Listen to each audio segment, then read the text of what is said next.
drop heads, the white one, the convertible up there. Those aren't, you know, um, the XKEs. You can't take away from that, and the fact that Jaguar did an excellent job with those cars. And they were, some of the early what they called saloon racing, which I always thought was interesting because being from the West and thinking of cowboys, the saloon racing I thought of was running to the bar to get a beer. Um, but they had some nice line. They had some very beautiful, graceful lines to them, and you know you can't dismiss it. Some of the earlier Jags were big and ugly and kind of like the Mercedes, unless you're looking at the SSKs of the 30s. But you got to have an XKE you got to have that on display. The drop heads, the convertibles, what they call the drop head coupes, are far more attractive than the hardtops. Yep. Yep. I agree. Just make sure you have an absorption pad underneath of them. Yeah. And they have an electrician on your speed dial. That's right. All right, man. Here's a car that I'd never seen in person before. The Morgan Aero 8. I believe from 2005. This vehicle was featured in Gran Turismo 4 or 5. And it was not one of my favorite rigs because it didn't actually handle very well. But the look is astonishing. And I want to say they only built a handful of these. Yeah. Well, Morgan, the Morgan cars of the 50s and the early 60s, British made car that was interesting. That's a Morgan next to it. I think that's I want to say that's probably a 54, 55 Morgan. They were an interesting car. I'm just going to put it at that. I like the fact that they've tried to carry over the grille treatment. The fact that they've taken Mercedes headlights and put the right one on the left and the left one on the right is kind of a little disconcerting to myself. I just it's not my cup of tea. All right. That's fair. That is fair. There's a love-hate. I think can we call the vehicle polarizing? Yeah, I think that's a fair assessment. Challenging would be at best. Yes. Challenging. Yeah. Yes. All right. Fair enough. What about I'm actually Triumph and an Austin Healey, both of which are stupid cool and worthy of display at any point in time because those truly embodied early British efforts for bare bones fun sports cars. Yes, especially that TR3. The Healey's. Oh, the Healey's. The Austin Healey, the Healey's were super, and they're grade A cars for collectability, very valuable cars. A dear friend of mine has a great Healey 100, and I've got it right in it. Haven't driven the car yet, but just really neat little cars. The thing about the Triumph for me, especially is this TR3A, yes, is I love the bug eyes, and then I also love how the doors are cut specifically for you to lean your arm against. I love it. I don't know. There's just something about that screams classic cool to me. Let's see here. I'm going to forward a little bit. Oh, we've got a couple of, let's see here. Those are Allards. Allards are super cool. The Allard, actually, that one's got a Cadillac in it. I got to love my Cadillacs. Allards were kind of the American version of going at, or the British version of going after the American hot rod. Mm-hmm. I'm sorry, I'm drawing a blank for, it's not Jesse Allard. What's the gentleman's first name? It's Allard was his last name. And he was enamored with the fact that the United States created these big, powerful V8 engines, and he put those in these cars to race. A lot of people don't realize one of the very first race cars that Carroll Shelby ever drove was a Cadillac-powered Allard. And so Allards came with Hemis, the 331 Hemi, and then they later came with the 365 Cadillac. Very cool car, lots of great history.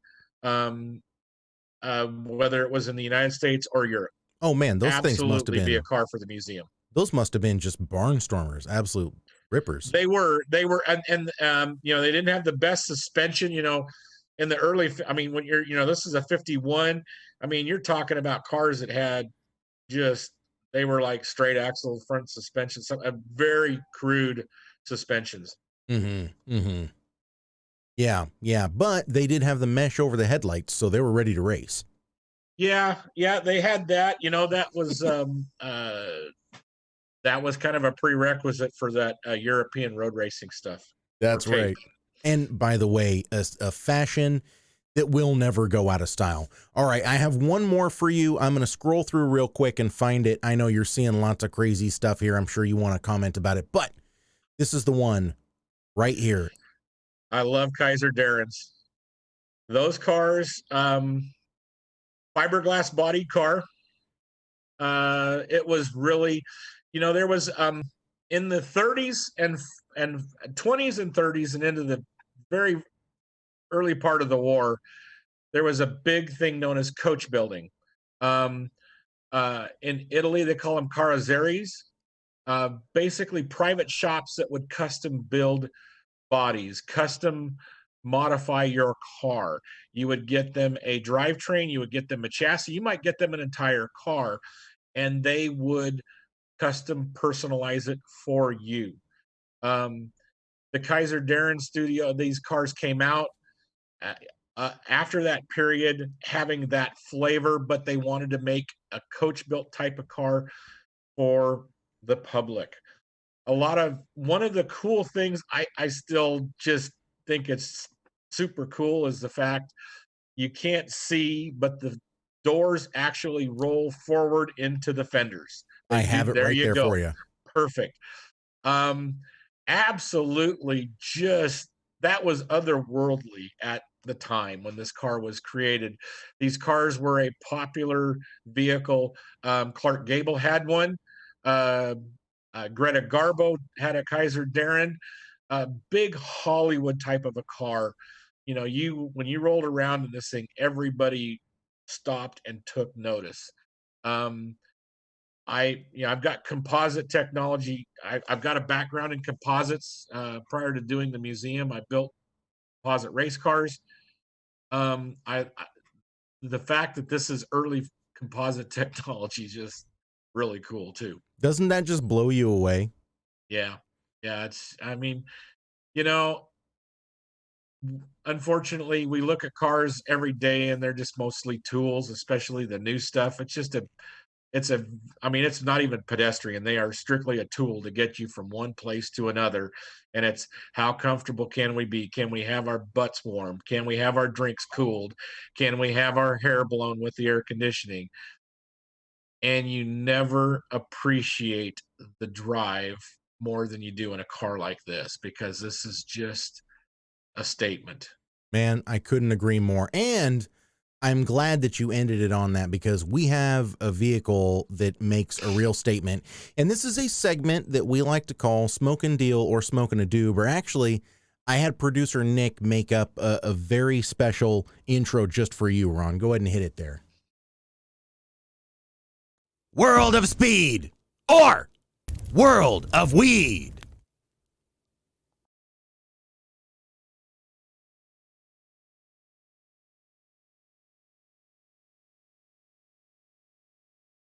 Come on now. We got this. I'm dancing to fill in time. And I'm bad at it. World of Speed or World of Weed. Something very special for you, but we're going to have to move on. Okay. This is a segment that today we are calling for you World of Speed or World of Weed. And we have to know which you're going to pick. So we have got, let's see here. We have got a 1993 Geo Metro that has been converted into a truck. Ron, you had some choice words to tell me when I sent this to you. Well, oh yeah, you know, Words just can't describe. Just that's ridiculous. Oh, you got the steering wheel grip. You need to have that steering wheel grip, and I just wonder if it has the True Coat. What I'm talking about. It needs the True Coat finish. Um, it just goes to show you that there's a car for every person. Um, this thing, I think the only thing that would make this car cool is if you had that trunk in the back, or the boot, or the bucket, or the box, or whatever you want to call it in the back. If you had that thing full of beer, might kick it up just a notch. But boy, I tell you what, man, we have racing all, being around racing all my life and seeing lots of people go racing, especially people that have money. We always have a saying that just because you can afford to do it doesn't mean you can do it. And That's right. just because you can afford to build this doesn't mean you should build it. Wow. I will say this: if you were to put this next to that truck off-road wedge, whatever Elon Musk created, that goofy thing, I'd probably pick this because it's got some character. It's a dually. It's got dual rear tires. Okay, now it's cool. It's a dually. It's like my pickup. It's like my 3500. Only thing this is like maybe a 350, not a 3500. It does have dual rear wheels on it. Yeah, so you can see that right here. It's got that going for it. And I'm sorry, anybody sure listening, what you do with the duals and the dual tailpipes, but wow, it's just yeah, just because you can build it doesn't mean you should. And anybody listening on audio, this is a 1993 Geo Metro that has been converted into a truck. It's got dually wheels in the back. It has big side fairings. It is lime green. It has badges that say truck car. It is, of course, the 1-liter 3-cylinder. It also has a 3-speed automatic, which the automatic seems like a detriment in this, quite frankly. Dual exhausts. It's got the hood scoops. It's got the little truck. What do you call those, Ron? The truck overhang over the windscreen. Oh, it's got a sun visor. Yeah, sun visor. Thank you. It's got a sun visor. And it's got the step sides. Dually fenders. It's got running boards. Mm-hmm. Oh man, this is all sorts of hillbilly right here. So he is asking $2,500 for this mean machine right here. Ron, where does this land for you, buddy? Are you going to surprise me and say it's worth every penny? There. Well, I saw what it sold for, and I've got no words. I've got no words. My mama said, if you can't say something nice, don't say. Trenton Landis, congratulations. You just cut yourself a nice fat cow. Yep, he won the lottery. If I was him, I'd go out and buy myself a lottery ticket after selling that for what he sold it for. Nick, let's go ahead and reveal the price, shall we? That eBay listing has a final bid on it, and producer Nick's going to go ahead and pull that up for us. $6,400 was the winning bid after 33 bids, Ron. I think the COVID's gotten to most of the country. That's a COVID cruiser if I ever saw one, man. That is a fact. That's a Corona 19 special. Well, there you have it, folks. Let me on a final note ask you: would you allow this in your museum? I'd let it park on the street outside the museum. I won't keep anybody from coming into my museum, but I couldn't show that car. Sorry. I know, it's hard. I had people said I couldn't tell you how many vehicles people would send me an email, mail, pictures of their car, and people, they put their heart and their soul into their car, and it's their pride and joy, and they think it's just the greatest thing. And that's what makes cars cool. I mean, that's what makes what we do special, because it gives us validity in what we dream and what we want to do. But it just, they don't always meet the mark. And it's really hard to sit there and say, and no, it's just not museum quality. Yep. It's really a tough thing. That honestly, that was the hardest part of my job, was because I know, I mean, as a car person, and what I do to my car, some people don't agree or like what I do to mine. And everybody's entitled to their opinion. Um, just be kind with your opinion. Just, I was trying to be as kind and gentle as I could to that guy that built that car, because obviously, if it wasn't a joke, if he was really serious about it, then he put a lot of time and effort in. He did. It's obvious that he put some time and effort into it. And when I would go and speak to people, and they would worry about where the fate of the car culture was, and there weren't a lot of young people getting involved in it, I said, you know what? We don't understand why these young kids get these imports, and they put the coffee can exhaust, the fart cans, we like to call them, and they put wings on the wrong ends of the cars and all of that stuff. You know what? Talk with them. Yep. Encourage them. Say, keep going. This is how we would do it. Ask them, why are you doing this? What's the purpose of this? Is it just to individualize it? Because at the very beginning, when the cars were first built, it was something as simple as putting a raccoon tail on the side of your windshield to personalize it and make it your own. That's the beautiful thing about cars and what we do. And people, don't stop doing it, man. Go Yeah. out there, find what you love, buy what you want, and make it your own. And don't forget the history. The history of vehicles is something that I have a deep-rooted passion for, just like you. And I Yes. think that as people, dive into the history of vehicles, not only do they get to learn more about vehicles, but they get to learn a little bit more about where the culture was and where it is and where it's going. And Ron, I cannot thank you enough for Hey, my playing pleasure. your part Anytime. in that. I mean, seriously, I told you this many months ago. I cannot wait to see the next thing you do, because I know it's going to be spectacular. And I want to thank you again for being on the show. I mean, I really, really do appreciate it. We caught the coronavirus here in the studio. Nothing was working, but you were a trooper. You sat right through it, and I really appreciate you for it. Hey, it's just like a race car. Sometimes it doesn't start. You got to work on it and make it run. That is a fact, and I'm going to go ahead and pour myself another beer.